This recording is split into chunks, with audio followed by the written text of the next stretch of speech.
Welcome to the Andrea Holm podcast. In this episode, I sit down with Jesus Sierra to dig into his unique approach to high performance, equanimity, and the art of being a flâneur. One of my favorite parts of this episode is when he discusses the distinction between the commitments or the responsibilities that one takes on themselves and the expectations that others place on you. Unfortunately, the video quality on Jesus's end isn't great. Sorry about that. But nevertheless, the insights are powerful. So tune in and enjoy the conversation. Hi, Jesus. Thank you so much for being here. It's nice to be here. Thank you for inviting me. Okay, I thought we could start with a brief getting to know you question. Looking over the course of your career and your studies, you started as an economist, then you went into real estate, health and wellness and longevity, and now according to your Instagram account, you are a flâneur and a podcaster. Yeah. Can you explain what being a flâneur is and how you ended up as a flâneur? As a flâneur. Well, I should rather say that I'm an aspiring flâneur. I'm an aficionado flâneur, I would say. So a flâneur is this French term that I think it doesn't exist in other languages, which basically mean like a gentleman that spends his time walking around with no specific aim, no specific destination, just walking around, enjoying life, exploring life, playing with serendipity. And basically what today the people in the wellness industry would say being present. A flâneur is someone who walks around and is present and observes life. That's what a flâneur is. Is it And in French, is it only for men, or does it also apply is there such a thing as a female flâneur? I don't know. I would assume it's a man because that term I think was coined in the 19th century, I think. So yeah, I guess maybe we should ask some French speaker to tell us if the word flâneuse exists. I don't know. But originally it was a man, yes. Putting that in the context of high performance, because now you are going to come onto the Wellestar.life team as a high performance coach here and there, only in certain cases when it's appropriate, when somebody is prepared for this kind of chat, like you're going to jump in and take on the role of a high performance coach. But it sounds to me like the definition of a flâneur almost goes completely against high performance. How does that work? Yeah, it does sound like contradictory, right? But my view is that it's not. My view is that it's the opposite. My view is that, and I think we're gonna go deeper into this conversation that we're going to have into this subject. But I really believe that in order to perform highly in this day and age, what we need is not more tools. What we need is not working harder. What we need is not doing more. What we need is to slow down, breathe out, and be more effective about things. And for that, we need to really, really, really turn down the refs. That's why I like that term, and that's why I like that image of the flâneur. And I am convinced that that's the tool that so many people need. Yeah, it's not contradictory in my opinion. Well, we'll delve into that, but it's not contradictory, I think. It makes me think of the other day I saw a comedian giving a little skit, and he said this whole mindfulness thing. He said, I was the most mindful kid you ever met. I had to wait for the bus and just stand there. I didn't listen to a podcast. I didn't check my phone for messages. And I thought it rang true when I was a kid. Up until like my 20s, cell phones were not common enough. So what we call today mindfulness, or what it sounds like you're talking about as a flâneur, flâneur, Flâneur, flâneur, yeah. is like being mindful, but also what life was like before phones came in. So would you say that this is a more modern ideal, or was that the same even before phones came into the picture? What I would say is that maybe until 15, 20 years ago, that was a problem that only certain people had, like executives, business people, very like scientists, very what the conventional term of high performance. Uh, those people had that problem. This is nothing new. We haven't discovered anything new, really. But my perception is that now a bigger chunk of the population suffers from this, if not most people.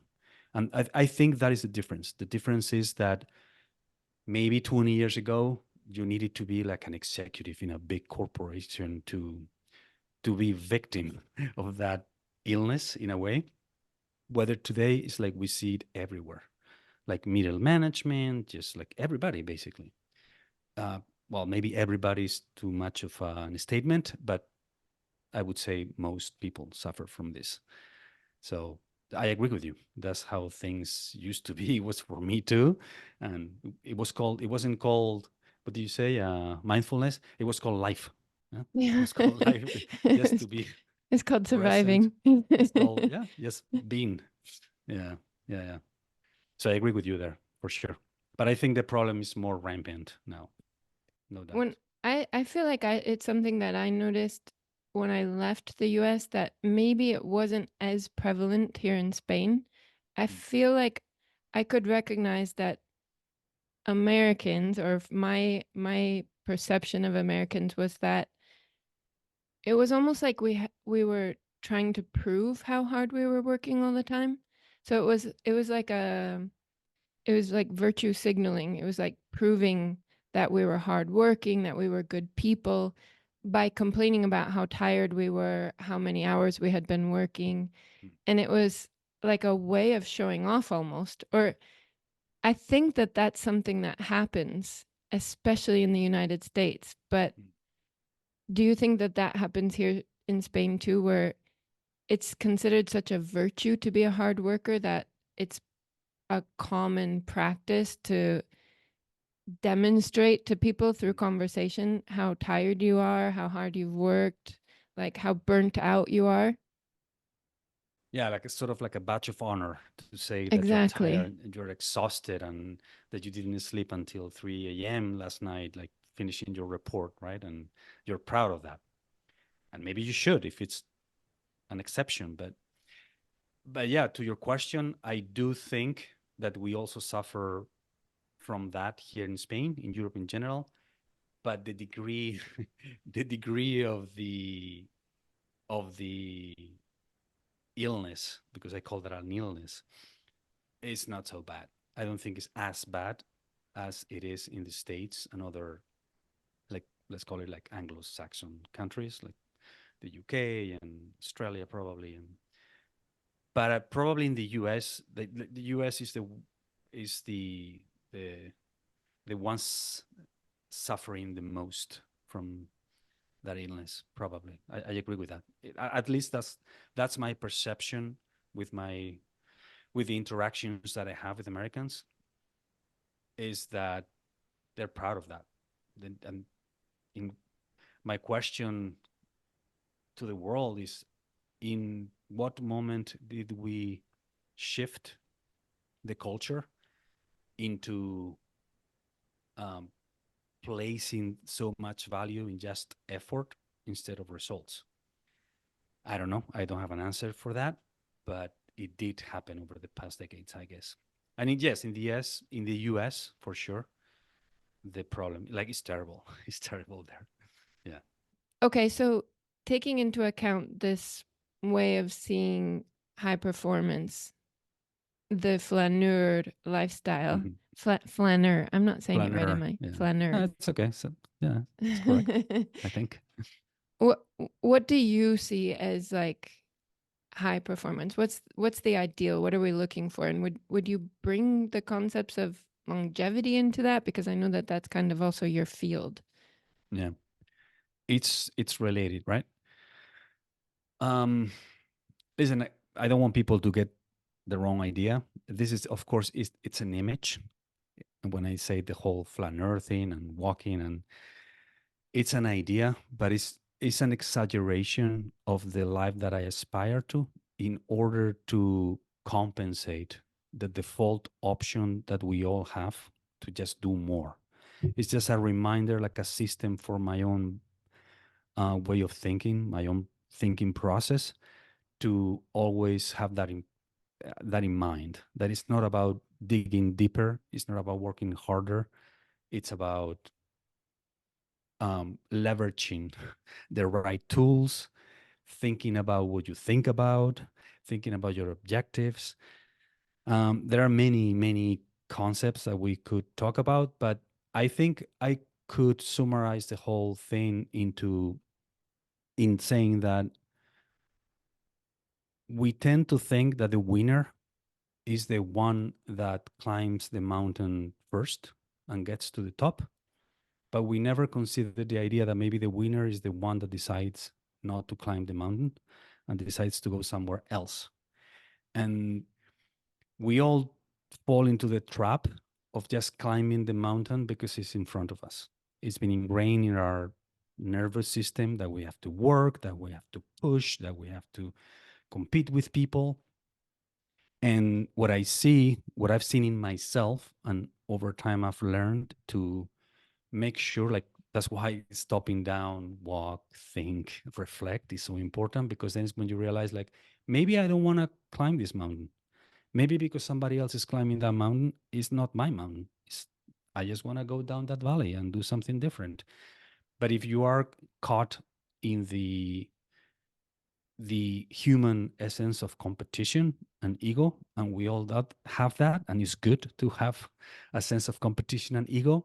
But if you take it too far, I think it takes people, and it took me, to the wrong path. Not the wrong path, but it didn't take me as far as it has taken me once I slowed down and introduced that compensating force into my life to kind of tame the competitive ego drive that is necessary, that we all have. Well, some people more than others, but we all have that. But the moment they introduce this other force slowing me down, I actually got to a better place. So I think it's an image. This whole thing is an image, and in a way relates to the idea of longevity, because, just to give an example for people, if you do the 100-meter dash, like, how many of those can you do? How many of those in a given time? But if you just walk, how much can you walk in a given time? So much more. It feels like you're not advancing as much. It feels like, well, the guy that runs the 100-meter dash is really going super fast. Well, but how many of those? But how much are you walking? How much are you advancing by walking? So it's this whole idea of slowing down to get farther, to get where you want, because if you're dashing, you can't really see where you're going. But if you're walking, you see, like, no, I don't want to go there just because everybody's going there. I don't want to go there. So this whole approach that I have, and how I communicate on social media and everything I do, is just an concept for people to ponder, an idea for people to introduce into their decision making process in a way. Do you think it's like idealizing, I don't want to say laziness, but like inaction? I mean, is it the opposite of action? This whole thing that I was just saying, or what do you mean? Yes. I don't know how to refer to it. Do we call it flâneury? Flâneuring. I don't know if there's a verb for that, but I mean, it's your definite. Well, actually, as we were talking about having this chat, I was trying to come up with a word for it because I kept thinking of it as maybe enlightenment, but that has connotations of religion behind it, or it feels kind of, I don't know, woo woo to me. Or so I asked ChatGPT. I tried to describe to ChatGPT what I'm looking for, and I'm going to read it to you. It gave me the word equanimity. And it says equanimity suggests a state of mental calmness, composure, and evenness of temper, even in difficult situations. It conveys a sense of inner peace, balance, and wisdom that allows someone to navigate life's challenges with acceptance and courage. This term captures the essence of being at peace with what you cannot change while maintaining the clarity and strength to act on what you can. Would you Beautiful. use equanimity as a way We of could use. describing flâneuring? Well, how about we? So equanimity is the goal, and flaneuring. Sorry, French speakers, is is the vehicle. Is the vehicle to get to equanimity, I guess. Okay. Yeah, but I love that definition. Was that ChatGPT? Yeah, ChatGPT gave it to me. Yeah. And I I asked mean, if it was similar to serenity. And it said, well, serenity is also a good fit as it emphasizes tranquility and peace. Equanimity adds the nuance of resilience and wisdom, making it a well rounded choice for the concept you're describing. That's what it I said mean, to me. it's related. Yeah. It's related. Yeah. So you ask me how this whole thing relates to longevity, like like apparently somebody would say that there is no connection between those two things, and to me there is. Like, to me, it's the very essence of like, not the essence, is this whole approach to life and learning to approach life in this way is not only the vehicle, but allow the vehicle to get to equanimity. Equanimity. But once you get there, once you get to equanimity, once you get to a life that you are calm and you're doing what you want and you're achieving the objectives that you set for yourself and your goals and all these things that we all want to do,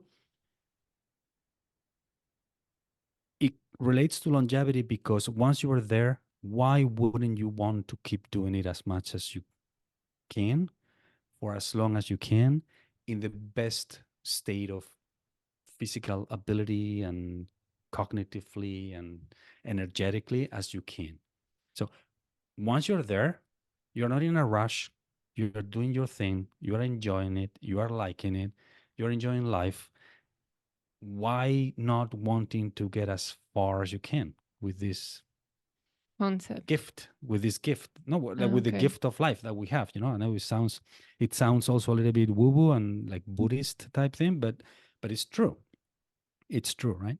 So that's how it relates to me. That's why it relates to me, because once you get there, like, you don't want to stop doing that. I don't want to, like, I personally, like, I want to do this as long as I can, for as long as I can, in the best conditions possible, like in terms of my body, my physicality, my cognitive abilities, my friendships, like everything.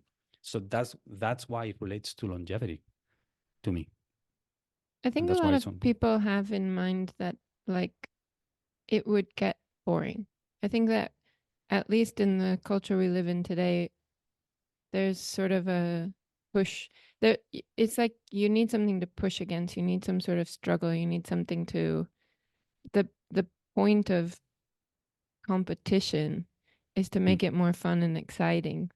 And that maybe once you remove that whole concept, then it will be more boring, or you'll just feel less motivated to care anymore. Do you think that that's an erroneous Mhm. belief? Like, is could that happen? Or do we just think that could happen because we're so caught up in our dopamine rushes? And Mm. No, I think it's not mutually exclusive. I think that the image I use to myself, there is this aphorism in the world of long distance running, or I think it's in long distance running. They say like a runner either runs away from something or runs towards something. So it's been either pushed or pulled, right? So in my mind, or at least the image that I have in my head of what you just said, is that there is like we need, so humans do need an objective. Humans, we do need like a reason to get up in the morning, all those things. But to me, the image I use for me, I don't want a lion chasing me. I like the image of a treasury on the other side of the mountain that I want to go and get it. To me, it's not the same when you're being chased and you're running away from something than when you are running or propelled from this inner force that you have towards something. To me, it's different. So, So and that's, sorry, I go interrupted. ahead, go Go ahead. ahead. No, you go ahead. Well, I was just going to ask if that's the case, and we're talking about equanimity, high performance, and that idea of Yeah. doing flaneuring. What are we running towards then? Like, what is the treasure that we're trying to achieve? Like, what keeps us motivated? If Well, what, if it sounds like the idea is to just walk but and again, think. I don't want people to stick to that image. It's just a way of, it's just a way, it's the energy that moves you, it's the energy with which you move towards the other side of the mountain. It doesn't mean you're not going to the other side of the mountain. It doesn't mean you're pursuing what you want. It doesn't mean you don't have determination.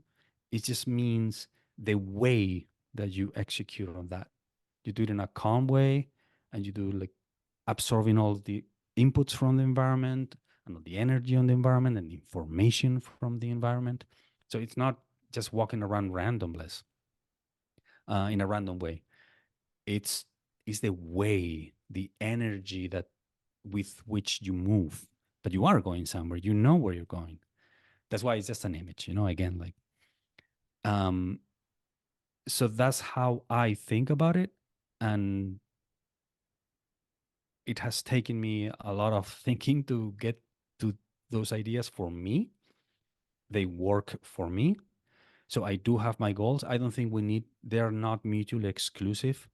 To have the ambition to achieve your goals, or pursue your purpose, whatever that is for every one of us, they're not mutually exclusive. Those are two concepts of wanting to do those things with doing them from a place of calmness, relaxation, and observance of the I'm not using the word observance correctly in English there, and the the peacefulness of the way in which you move and you So go about in life. And this kind of, go let ahead. me say something more. When you talk to seasoned business people, they all tell you this. They all tell you that, man, my best decade was my 50s, my 60s. Why? Because they got there. Like they went through all of the stress, they went through all of the anxiety and wanting to hammer the phone and make 100 calls a day and doing all those things. But once they hit a certain degree of course, knowledge of what they're doing, they also let go of that anxiety, and they is when they achieve the most. Like the business people, the entrepreneurs, because they have the experience, and just like they are like snipers instead of like shooting with a shotgun. So it's kind of that idea applied to everybody. Like we all can use that. Okay, that makes me think though. I mean, if all of these CEOs got there, but by moving through the phase of doing too much, Yes. is there a way to skip over that? Like, if you were could do it all over again, or breaking it down into like how to reach this level of equanimity, let's say, Mm. do you have to go through the phase of pounding the pavement and making sure you know what it means to work really hard? Maybe that's part of the process. Maybe, I mean, it in a way, I think this sounds like something that's made for the elite. Like once you Yes. have the comfort of money in the bank, and your kids are no longer babies anymore and they're off to college or something, then maybe now you have the capacity to start thinking about peace and patience. Is it something that's available to people who haven't, or who are still at those first stages? Yes, I'm absolutely convinced that the answer to that is yes. One is available for everyone, but two, to the first part of your question, which is something like we all reflect on that, right? Like, do we need to make all those mistakes in order to learn the lesson and then be effective, be at peace, like not be stressed, or at least not to the degree at which we were when we were younger and pounding the phone and the asphalt? But of course, like what do they say? There is this saying also, like intelligence is just learning from your mistakes, and wisdom is from learning from somebody else's mistakes. So, like if you are in your 20s or your 30s, you can short circuit this thing. You don't need to make all those mistakes. You can apply like these principles that I'm talking about. And I'm not like preaching to people that you should do what I do. I'm just saying that I've done it. I've m- I've done both the hammering, the pounding the phone, and getting to a place like there is other ways. There are other ways of doing this. I wasn't the one that never learned, but I wasn't either the one that learned from other people. But of course, you can do it. It's just a question of how much you compress the learning curve. Like, if you're really like intelligent and apply the principles, man, you can save like a decade of hammering the phone and the asphalt and just get to a place where you achieve way more with less stress, less energy, in a more peaceful, kind way, kind with yourself in a way. Because when you're at war, like those years, we've all been there, like you're going to war when you're in your 30s, and maybe if you're married or you have kids and you have a job and this and that, that's going to war. But there is a way of um, getting to the other side of the mountain without going to war. It's Okay, doable. so I want to get into that.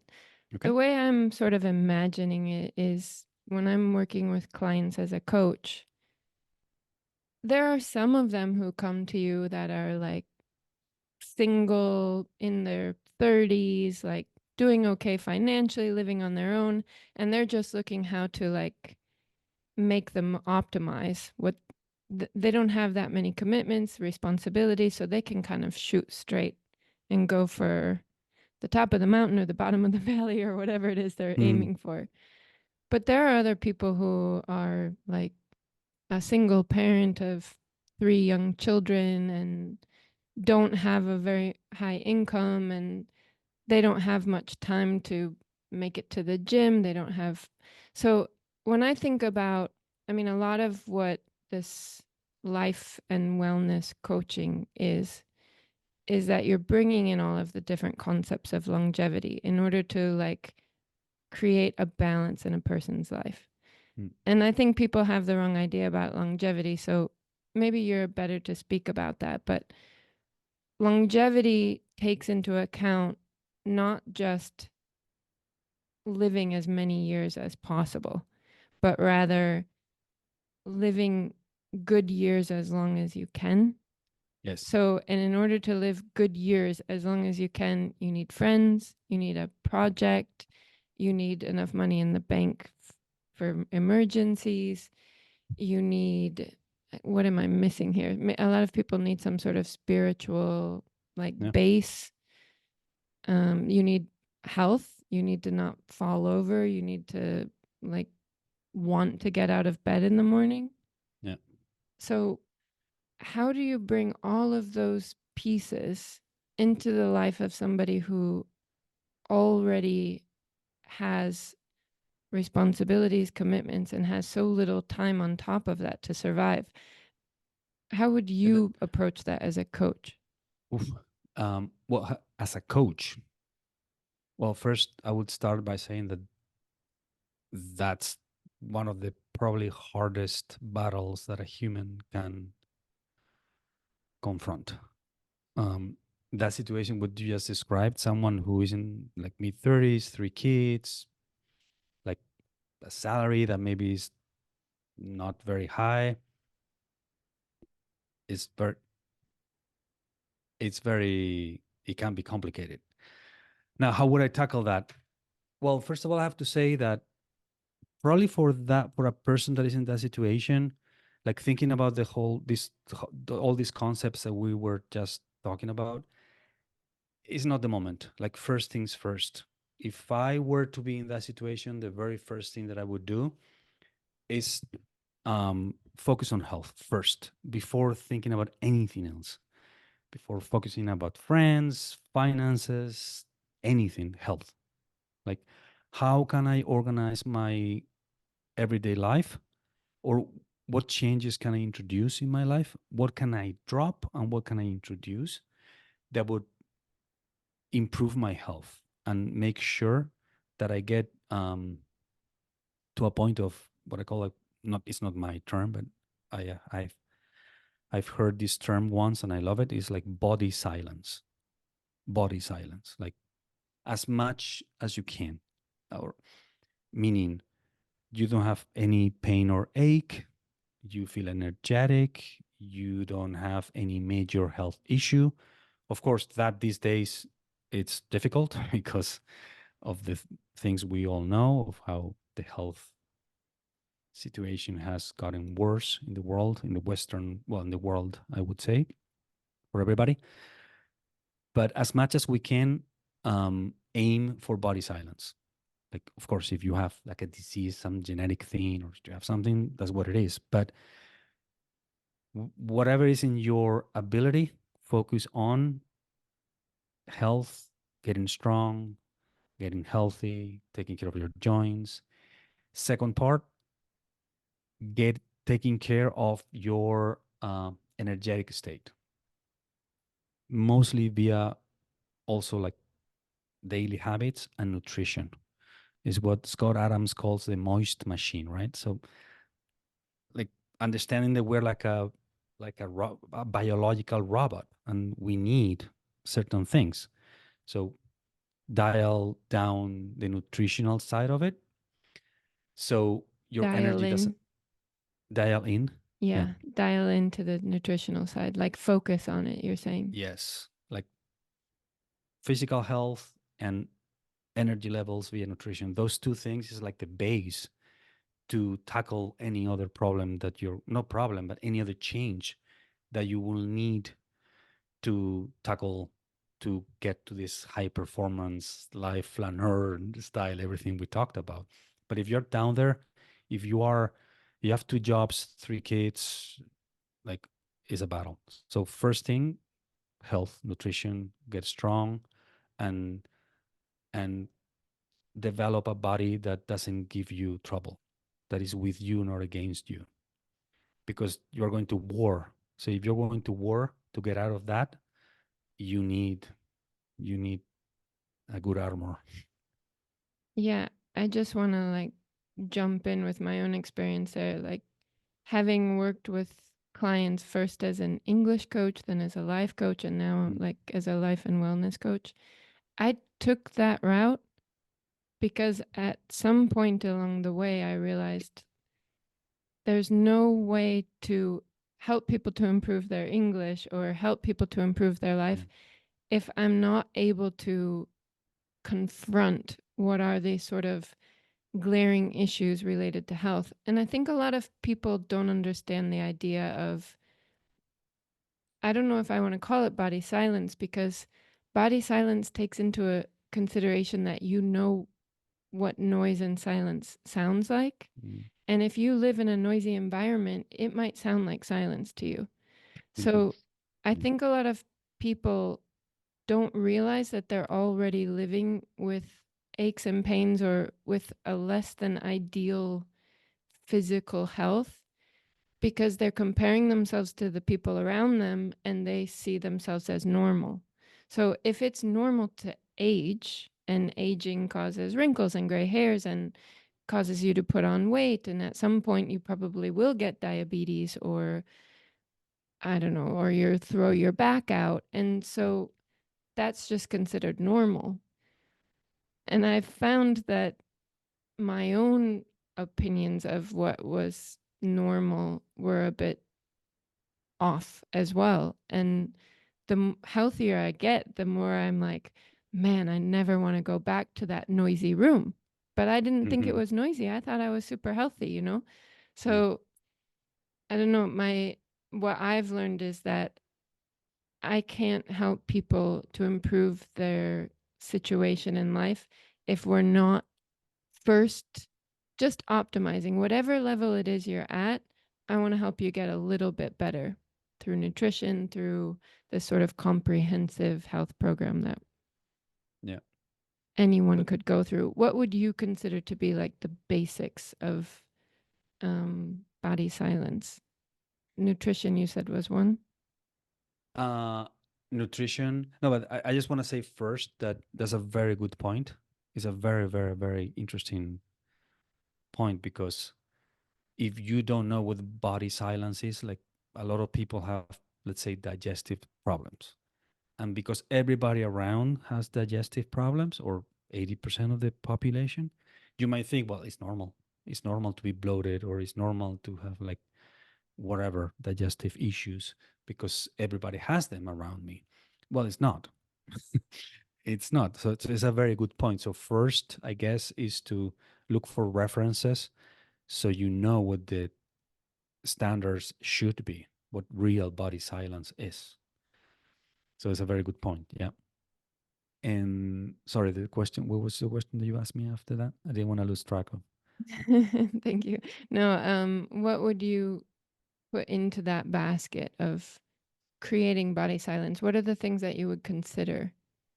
Like, like actions, actions Yeah, to get there, or or things to focus on. For one, nutrition is something that you should focus on. yeah, so the body silence is the goal, and the vehicle or the actions to get to body silence is like physical activity.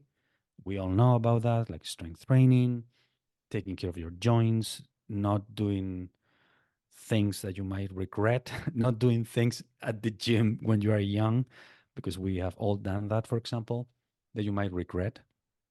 Be in terms of physical activity, of course, like working out, like that's a whole different conversation, but strength training, and but being paranoid about not hurting yourself.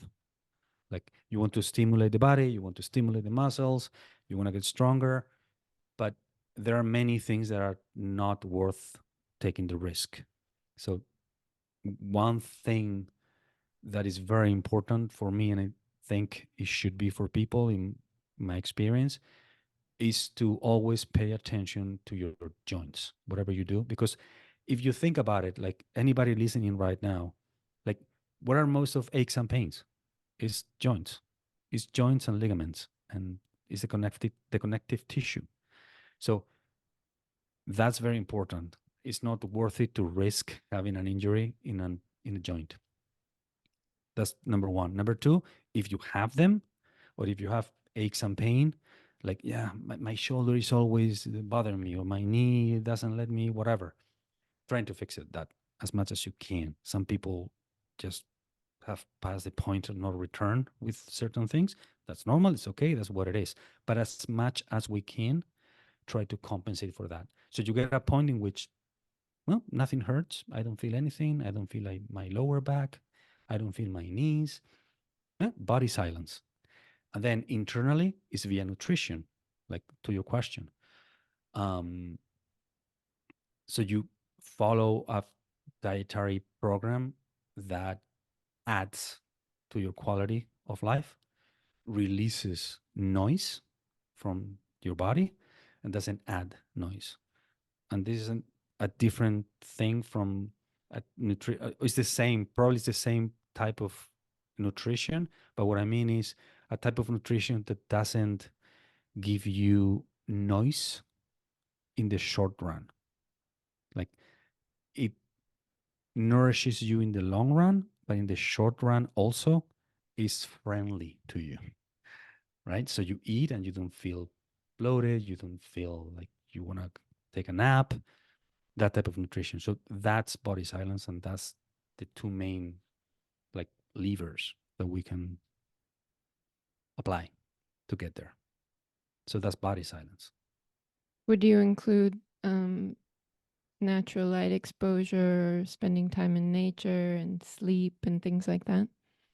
For sure. Like I didn't want to like extend too much, like introduce too many variables. Um, for sure, especially getting outside in the morning, like that's very, very, very, very important. Like I was surprised to learn how many people um, that have suffered from uh, overweight just by introducing that habit in the morning, early in the morning, going outside for 20 minutes, like sunrise or right after sunrise. How many people improve substantially their overweight problem by doing just that? Setting It the sounds like magic. circadian It's not rhythm. magic. It's hormones. It's biology. It's the human body. But just because we have been focusing on nutrition over the past 50 years for weight loss or 100, it doesn't mean that that's a very important aspect for many people. It can help substantially. Yes. So that, yes, of course. But And in a I way, talk, it is, I was going so to say, in a way, it's related because it's vitamin D. So we yeah, think of vitamin D as something you get through food, but yeah, actually, you get it through the sun. yeah, yeah, especially in the summer. Yeah. So that would be like the first, like coming back to this person who is trying to get out of there, trying to build like a different life. That would be the first step, or and to me, it's probably the most important of the steps, because with that, that's like the building blocks of everything that is coming afterwards. So now you're strong, your body's not giving you shit, you are comfortable in your skin, you're physically. So, okay, that part is taken care of. Now I can confront the real difficult phase, which is like making the tough decisions and executing on them, right? So that person, well, I mean, I don't want to tell people what they have to do. I can say what I've done in my past. I'm not going to describe what I've done or what I come from or anything, but what I would do if I were in that situation, which is like, first of all, design exactly how I would like my life to be first. Like, okay, I work in a, let's say, and not to pick on bankers, but I work in a bank. I'm like in middle management. I don't really like it. It doesn't allow me, it's not aligned with my values. It's not aligned with the lifestyle that I want to have. But the reality is that I have two kids, I have a mortgage, I have this, I have that. Like, okay, Jesus, it's very easy to say that, but how, like, I just can't overnight decide that I'm gonna walk away from this. Like, and of course, like I wouldn't. You have a responsibility, you have commitments, you have um, agreements that you've made with yourself and with people, and you just can walk away from them.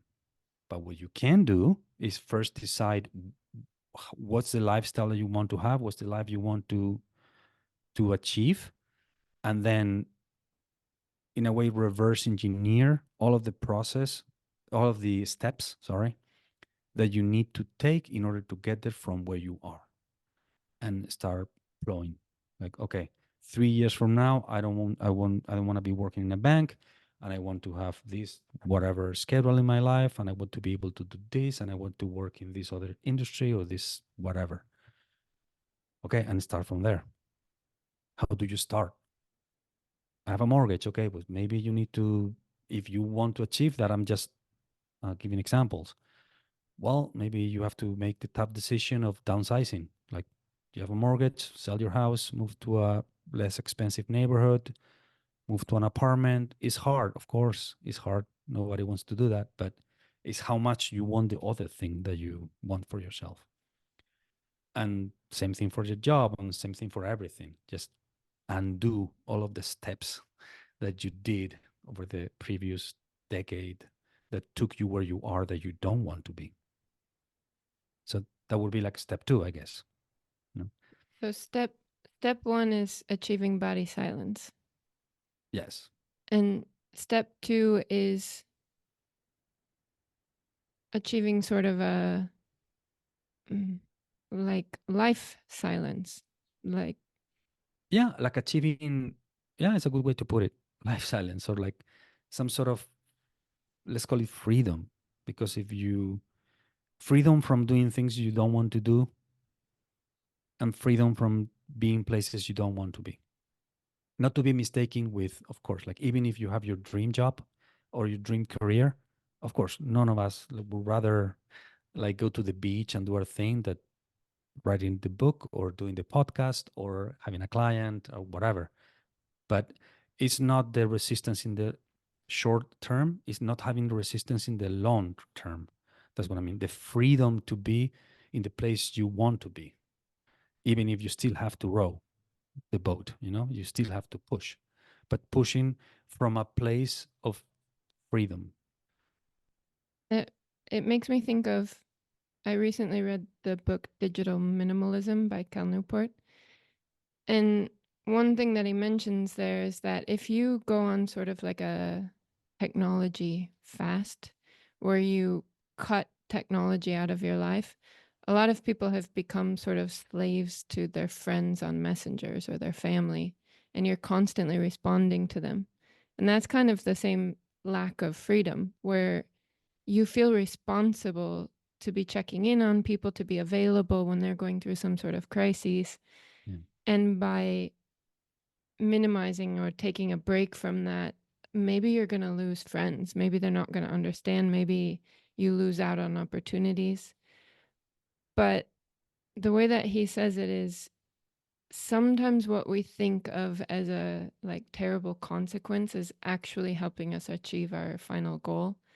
Like, it's possible that somebody who's relying on you constantly in that same way isn't really the friend that you thought they were, or you haven't created the good guidelines for a relationship that you need in the long term. Yeah. So by sort of shocking the system, you allow yourself to reset the boundaries. So by shocking the system of like, okay, for the next 6 months, I'm going to move out, I'm going to quit this job, or it's going to be super hard. There are going to be big consequences. But maybe those consequences are actually like, what do you call it? Prayers in disguise or something. It's what Yeah, you sort of needed in order to free you from the commitments you didn't want anyway. for sure. I couldn't agree more with that completely. Yeah. And by the way, other people's expectations of you is not your problem.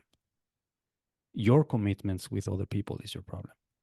That's why I said, like, if you have commitments to your employer, to your bank, to your friends, to your wife, to your whatever, those are commitments. That's your responsibility. But other people's expectations of what you should do or who you should be is not your problem. So That's a I'm lot of all freedom when exactly, you achieve that. Yeah. exactly, exactly.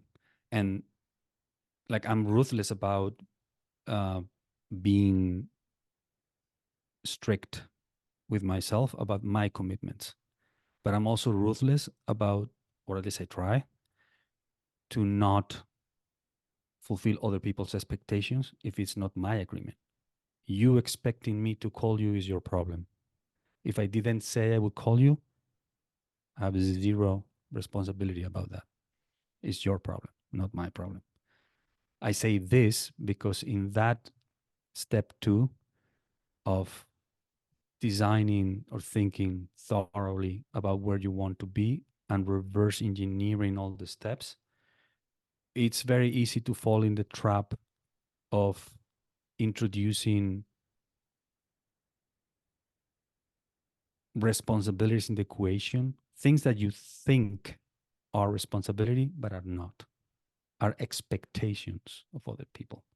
So Other people's confront expectations of you. exactly, or what you should do, how you should behave, or well, just because I played tennis with you every Wednesday for the past 3 years, I never said I would play tennis with you for life. So if you expect me to be there on Wednesday, well, things are going to change because now I'm not going to do that because I have this plan that I want to execute on to be in a better place 3 years from now. So the expectation that you have that we're going to keep playing tennis is your problem. I never committed to play tennis with you forever. That's not a responsibility. The mortgage is a responsibility. The job is a responsibility. Your daughter and your son is a responsibility. The rest, it's not. So it's very important to pay close attention to what is a responsibility and what is an expectation from other people. Because once you do that, maybe you realize there are not that many things in the list. Yeah. This reminds me of another book. I'm really into books. But That's great. Books are great. Marie Kondo, who writes about tidying up, like the art of tidying, she says that when you're trying to reach sort of like a optimal organization, the first step is just taking out all of this trash. Like you just fill trash bags from every room of your house, from every drawer. But in a way, other people's expectations are the trash bags that you're taking out because you can't reach that like life silence when Yeah. there's so much noise coming from all of that clutter everywhere. So you Yeah. have to like remove the expectations out of your life to create the silence that you need to actually focus on the things that are most important to you. Yeah. And in a way, that's step 3 for me. Because once you have body silence and you're strong, you feel good physically, so that's not a source of energy leak in your life. And once you solve the life choices that, not the life choices, once you solve the problem of being in a place that you didn't want to be and you are now in a place that you want to be, now is when you devote a lot of time on reflecting, thinking, walking, doing all these things, because now you have peace. So you have peace of mind, you have peace of body, and you have peace of life. Okay, now finally I can reflect more about how do I do this better? How do I achieve higher goals? This is the flâneur part of it. Once that's taken care of, you don't have a stress in your life, like financial stress. It doesn't mean like being a millionaire or doing, no, it means I'm good. I'm doing a job that I like. I'm in a career that I like. I wouldn't be anywhere else. I'm not, I'm just like making a salary, but it's great. It's what I want. But you have peace of life, peace of body, peace of life. And then it's when you can calmly reflect on the things you want for the next stages, where you want to go, how you want to go about life, your friends, your family, whatever, all of these philosophical things. But if you don't have the previous two, how can you? How can you be thinking about the like this higher conversations with yourself? If you are hungry or your knee hurts or your boss is calling you or if you didn't sleep last night, it's just impossible. You can't until you have Because those two. Yeah, it's impossible. you're running away from the lion instead of running towards Exactly. the valley. Exactly. Exactly. Yeah, that's how I see it. So phase 1, body silence. Phase 2, life silence. Phase 3 is Making the effort to think and reflect. Now you can. You have created the framework that allows you to think. But now that's very hard too, because it might sound like the hard part was only the first and the second. But then the third phase is also hard because thinking about things are hard is hard. You know, it's not, the idea is not just like be there like a potato or like a veggie, like, yeah, I'm just walking and looking around, which is good too. But like thinking hard about what you want to do and the way you do things and reflecting on things and reflecting of life, filtering out. what is being imposed to you by other people. For example, that's a place that is hard to go to. The things that you adopted growing up just because it was in the environment, in your family, in your circle. Maybe you picked up on things, habits, ways of doing things, which is normal. It's just human behavior and evolution. It's normal. But reflecting on the ones that you want to keep with you and the ones you want to drop, like that's hard. Confronting that and deciding, like, am I this or am I not this? Do I want to just to keep on using the example of the tennis? Maybe you picked on tennis because whatever, as a kid, you liked it and it was great and you tried and you were good. And then you've been playing tennis all of your life. And at 38, after long walks, reflecting and thinking, you realize, and not having the trouble of the knee pain and the financial tensions in your life, you have the tranquility of thinking deeply and confronting the idea like, maybe I really don't like tennis. Maybe I don't want to play tennis anymore. Or whatever it is. Like, this is just a stupid example, but whatever it is. And then it's when you polish your life, in my opinion, is when you can like polish away the things you don't want.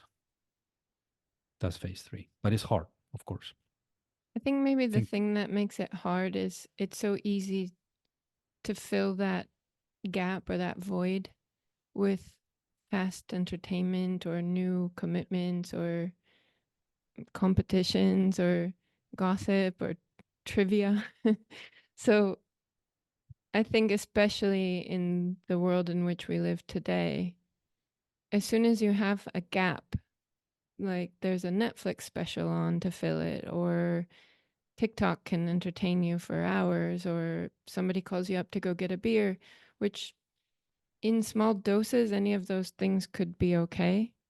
But I think what happens is they fill in all of the different gaps we have, and then you don't have the time and the energy and the desire to do the longer, slower, more patient, deep work that otherwise would come inevitably. It's like what that comedian said: when we were young, we were all mindful. mm, And I do think that's true. It was easier to reflect on our own lives when we had fewer entertainment, like easy entertainment. And now, not fewer, but less easy yeah, entertainment. yeah, But now it's harder to minimize those or to get away from those. I always say it's like we live with a constant cake on the table. Like, of course, you want to take a bite all the time, like, or you just want to take the cake out and throw it in the trash. But as soon as you get inside, there's another cake on the table. yeah. And we didn't used to live with a cake on the table. Yeah, that's a whole conversation if in itself. But I want to say that I agree with you, but in a way only partially. Because what I want to say is that it is probably easy to fall in the trap of being absorbed with in social media or Netflix or endless entertainment that is available to us these days. It is way easier to fall into that trap if you are overworked, underslept, unhungry, and with a lion chasing you, that if you are calm, free of mind, and you have free of mind, free of physical noise, it's still hard. I'm not saying it's easy, but if you're in that place, it's easier to resist those forces. But if you are that person that is like just being chased by the lion, like it's going to be very difficult for you to go for a walk and reflect on life. That's why I insist on taking care of the physical part and the life part first, because otherwise you won't have the willpower to even go with yourself to the like have a conversation with yourself of what you want. Forget about executing it, just what you want. You just won't go there because you're exhausted. You don't have willpower. That's why the physical part is so important. Everything stems from there. And of course, like there's like hundreds of engineers, PhDs and nutritionists and like doctors and like thinking about how to kidnap your will with social media, with nutrition, with everything. All these people, like, is David against Goliath. Like we are David. Like I get up in the morning and I know it's a it's a it's like showing up to a gunfight with a knife every day. Every day. My phone is there, it's like social media, and I go to the supermarket and there's like all this food that I don't want to eat and I shouldn't eat and I don't eat. I go to pay my gas at the gas station and just over the counter there's all these things there. So I have to deploy constant willpower to resist Goliath. Constant. So yeah, like I'm trying to showing with my little Swiss knife against like a SWAT team. That's how it is for all of us every day. So if you don't understand that and it's very present in your mindset, like it's impossible to achieve the life that we're talking about. You have to have that in mind and arm yourself in the best way you can. At least that Swiss knife that has the most tools possible, and at least you have the willpower to resist. Because, like, yeah, the SWAT team is waiting for me outside. It is ridiculous to think that you are going to, like, that do you have any chance of being successful? What would I do? I would just get out of my house through the backyard so I don't encounter them. So thinking that you can confront the SWAT team with your little knife is just ridiculous. You won't. You have to create the environment and have the all the biological tools to be smart enough to avoid them, not to fight them. You're never going to win like all of the PhDs and engineers in Facebook and Instagram. They're thinking, no, I'm gonna open the app and it will be just 5 minutes. No, it won't, because it's like hundreds of people smarter than you, like working together to trick you. You think you're going to win that war? You're not. So system, methods, and biology. Yeah, they say that the people who are the weakest against advertisements and let's say junk food and things like that are the ones who think they have the willpower to resist it. But if you Exactly. recognize that you don't, then you're making an active effort to not allow it anywhere near you, because you know the minute it gets near you, you're going to have to employ so much more willpower to keep it away. And we don't have it. We run out of it inevitably. And by the way, willpower is limited. It's not infinite. So Every you want day in our lifetime. every day, like willpower is limited. So you want to be sure that you save it for the important things. So if you're going to fight with somebody, just make sure that it's a fight that you can win. But don't try to fight the SWAT team with your knife. And No. make sure it's a fight that is worth fighting. Exactly. Because maybe it's your neighbor or some stranger on the bus and you're arguing about politics and like, who cares? In the end, Exactly. maybe you win, maybe you lose, but you just used up all your goodwill and effort on Yeah. a stranger. Yeah. Mm. You know, I love aphorisms. This other one that I love is that there are two types of people: the ones that like to win arguments, and the ones that like to win. They're never the same. Think about that. Two types of people: the ones who like to win arguments, and the ones to like to win. But Period. win, Win in general, like win in life. win in general, like the ones who win arguments just win arguments, and the ones who win don't focus on winning arguments. They just want to win. Okay. You see, like reflect on that, people.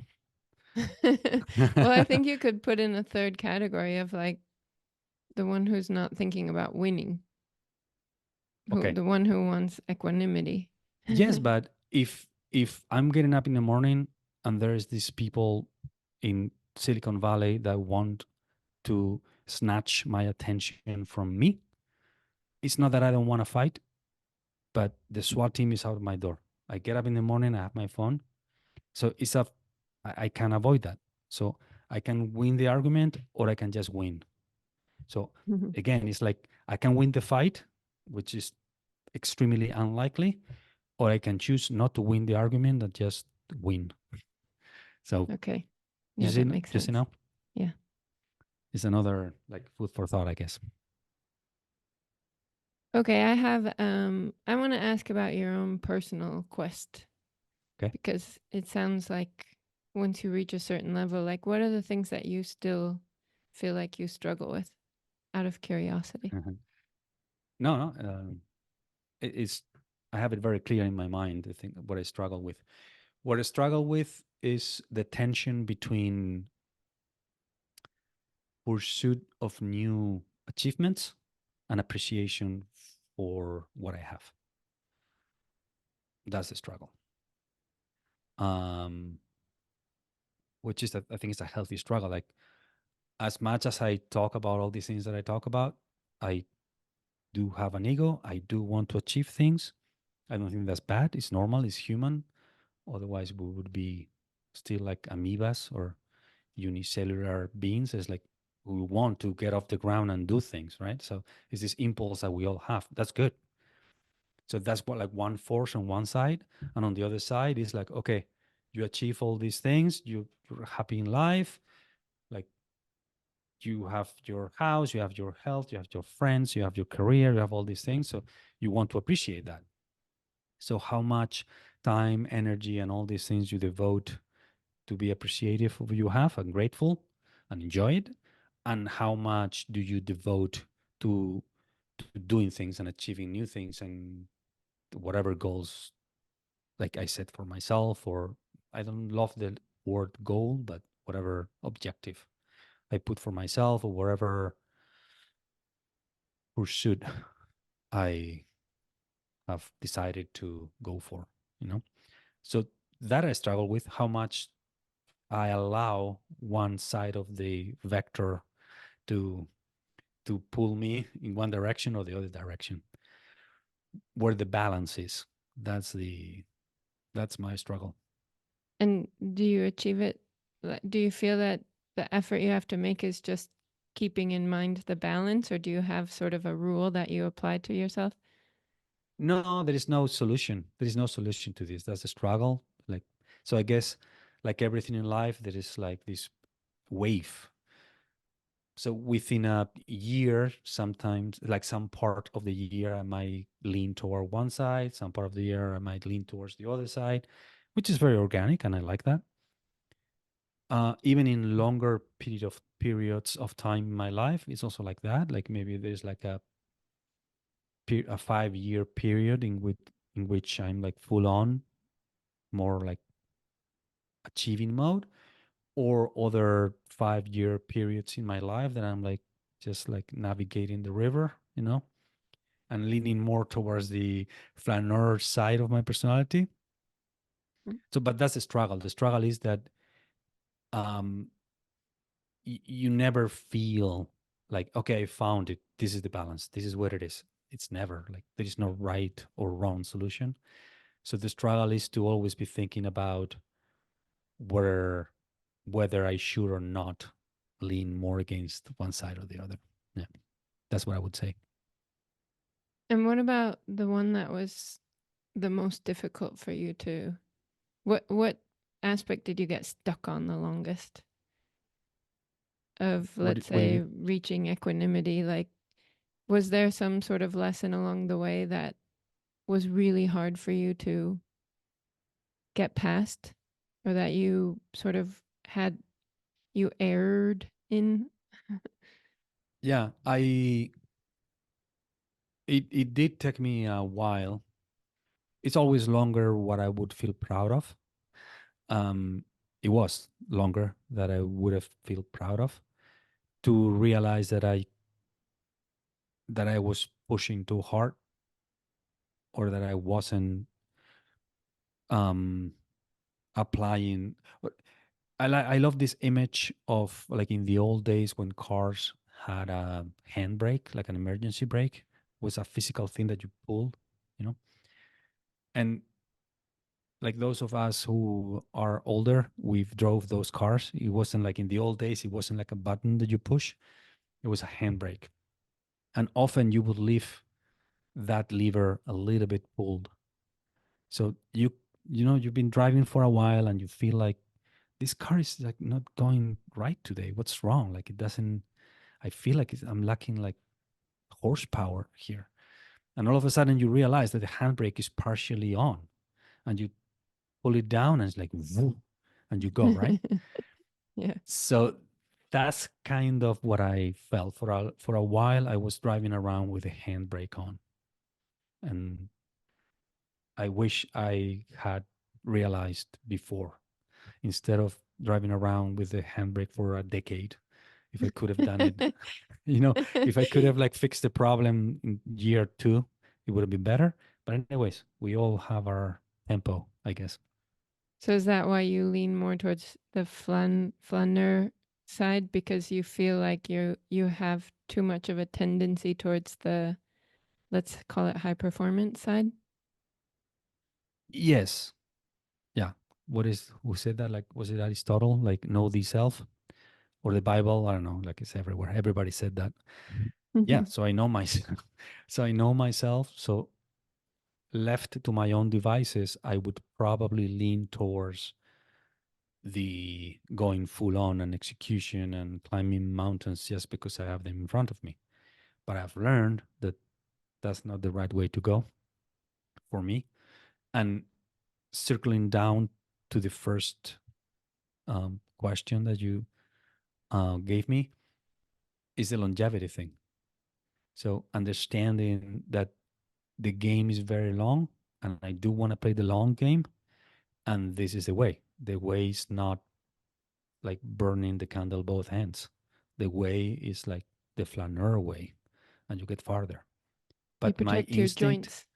exactly, exactly. Like people make fun of me because I'm paranoid about that. You know, I don't know if paranoid is a word, but I'm extremely careful about not hurting myself when I work out, for example. It's not worth it. It's not worth it. Or like rule number 1 of longevity, don't die from something stupid or don't do anything stupid. So like it sounds funny, but there's a lot of wisdom in it. Like don't do stupid things. And yeah, and I keep that at heart. Yeah. Yeah. Okay, I have one last question, but maybe this is in a way opening a new box, but I feel like it's a very important one to mention. Something that I see often in clients, but also in myself, is that we're so capable of fooling ourselves. We create like a movie about what's happening and why. And all I was trying to do was this. And in a way, it can make it easy to make yourself the victim and other people the villain, or to create sort of goals or incentives that are so pure. And yet we're fooling ourselves so easily along the way. I feel like we're our own worst enemy in that aspect. I know that I'm really good at fooling myself when I want to. So, Aren't we all? Aren't we all? yeah, how would you recommend that a person becomes more aware of their own capacity to like lead themselves into the danger zone, like, or to protect their ego at an expense? How do we start to become more aware of that? I'm sorry to repeat myself, but it's the same thing. Take care of your body, the moist machine, eat well, body silence, build a life that allows you to be calm, be happy, and then then all of those things, they just come naturally by walking around, reflecting, thinking hard. And then, but like you say, I'm going to repeat myself, but because when you're there and you devote time to think hard about things, which you can only do you have taken care of the other part, you start to see like from a third person shooter type game. you start to see yourself from the outside. Ah, look at Jesus. Look what he did then. He just got defensive because Andrea said whatever, and it triggered in him this reaction from when he was in high school and this girl said whatever. And look how charming that is. So you take distance, but you can't take distance if you don't have the time and the peace of mind to think and reflect. Otherwise, you go to the same thing with social media we are talking about before. You go to the reactive mode. Like, what do you mean? I am no, like immediately Outrage. outraged, and you react. Boom, boom, boom. How do you develop the habit or the mechanisms of stillness and not reacting? Gotta take care of the physical part, gotta take care of your environment, gotta take care of your life, and then making the hard work of thinking about it. And then you will start like in the movies when there's like a ghost that sees from the outside. So you see yourself like you would see a kid. And the moist machine, like I catch myself all the time, like, look what I did.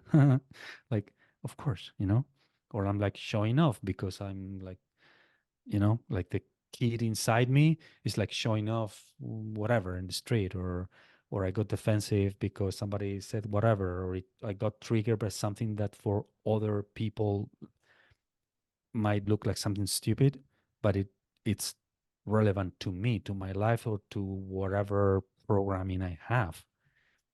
But if you live in a calm way and you think about it, it's like, huh. So the next thing, the next time that happens, is like you don't react because like, huh, I had the impulse to react, but it's like, yeah, she's asking me again about that thing, and I always get triggered about that. And then after a while, you just don't get triggered anymore, or at least not as much as you would have. So I'm sorry to go back to the same idea, but it's true. Like the Yeah. physical, the moist machine, eat well, take care of your body, organize your life in a way that gives you peace, and only then you can really make like progress on the other fronts, because otherwise it's just pure entertainment. All these things that we see on social media, like, do this exercise to be less reactive. Like, dude, you're sleeping 5 hours, you have three ex-wives, you this, you that, and you think you're going to be reactive. How are you not going to be reactive? It's impossible. Solve that problem first, and then you won't be, and then you can start working about trying to not be reactive. I'm not saying that automatically you won't be reactive. No, then you can start that battle. That's the way I see it. I would add to that, but like taking what you're saying and add another thing onto it is I think it's really useful to have like what Scott Adams calls a smart friend, but like friends who will bring to your attention or call things out sometimes. But I think that what tends to happen is people who are in phase one or who have not even reached phase one and whose lives are a mess, they tend to be surrounded by other people in that category, and everybody's outraged and upset and reactive. And so nobody's capable of like really calming down and saying like, hey, maybe this has to do with something in your past, or like, I don't think it was entirely that other person's fault. Let's talk about. But I think as you reach different levels of the equanimity scale, you start to surround yourself by a different kind of person. It's maybe you have less tolerance for that kind of behavior, or you seek out other people and they seek out you. And so you can reach a point where maybe I'm not fully aware of my own weaknesses, but I trust that the people around me are able to help me to see them when they Mm, pop up. for sure. For sure, that's how you say. And also, the fact when you are there, you learn to um, build a life with less noise around you. And what is that less noise? And I don't mean noise in an explicit way noise, but noise all different forms, people, images, sounds, music, like you tend to clutter, mental clutter.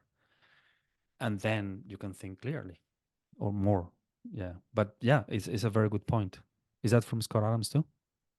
Scott Therefore, Adams just always recommends that you have smart friends. And I mean, I think it's useful to keep in mind that you're maybe not going to be good at everything.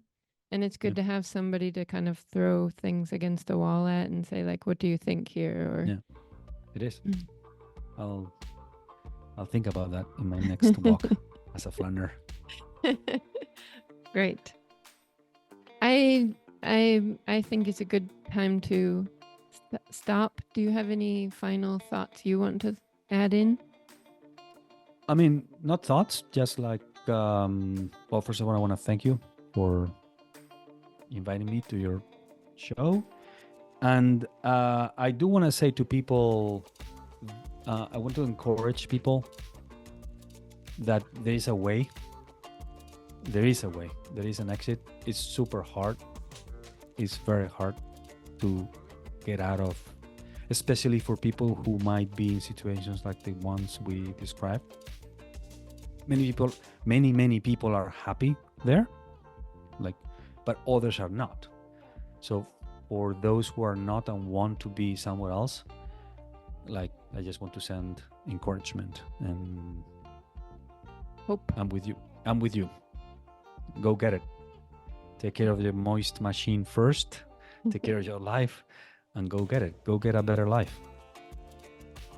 There is a better life out there for everybody. Just go get it.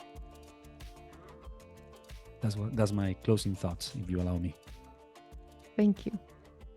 It was great to hear all of your thoughts. Thanks for coming. Right. Thank you, Andrea. Bye, Jesus. Bye-bye.